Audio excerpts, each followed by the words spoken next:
Hi everyone, Mike Brown back with you with another lesson in Adobe Photoshop Elements 11 from Educator.com.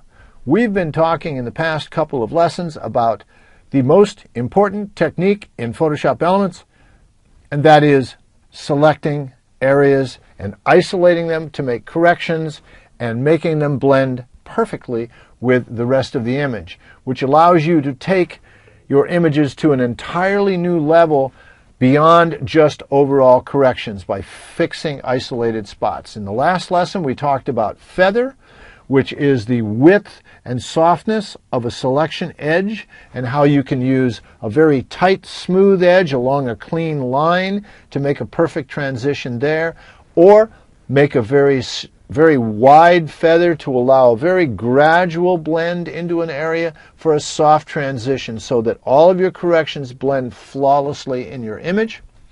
In this lesson, adjusting selections with Refine Edge, which is a dialog box that allows you a lot of control over the basic selection that you make.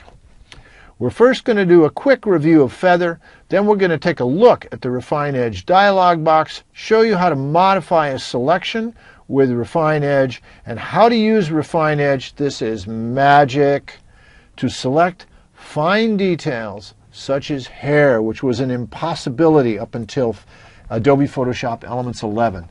A really cool feature. So let's get started. Here's a photo right here, and we're going to just do a quick selection of the sky. And this is how you think it. Obviously, the marquee tools are out.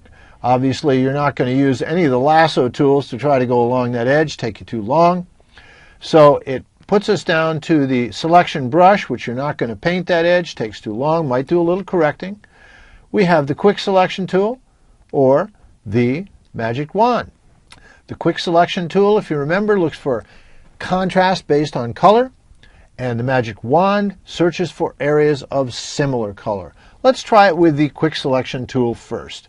We adjust our brush size. You want to go down to a fairly small brush size and stay in the area beyond the edge. You don't want to touch the edge. We're looking for sky, so we'll just take and drag along the sky, and you notice what happened. It dropped down inside the mountains. Let's take a closer look and see what happened. It happened because there was clear transition areas here because of the darkness in the blue, clear over here because of the white in the blue. But right in this area, as the mountains went from no snow to very, very light dust of snow, the edge is ill-defined.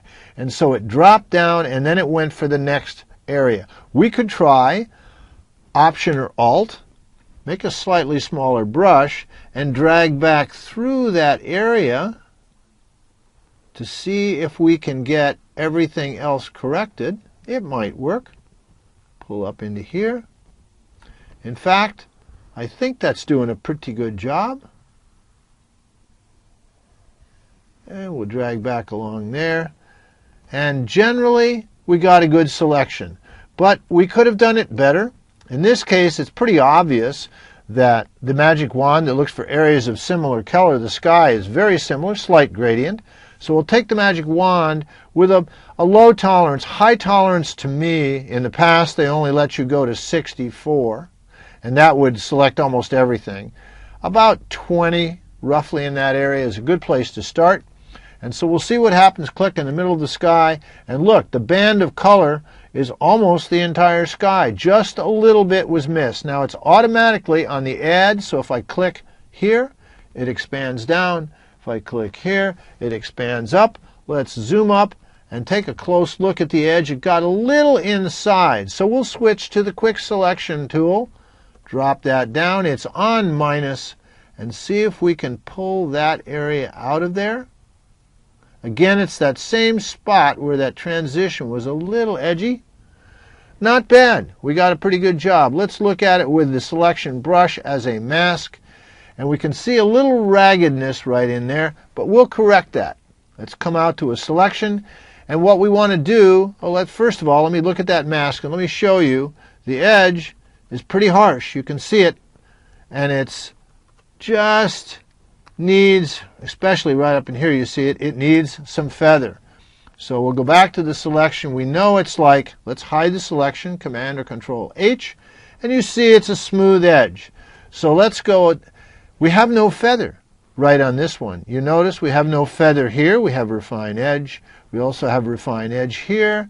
We have feather here, but that is applying the feather before you make the selection. We've already got the selection, so what do? No problem. We just go up to the Select menu, come down, and there's feather. This is after you make the selection, feather adjustment. We're going to punch in 1 pixel of feather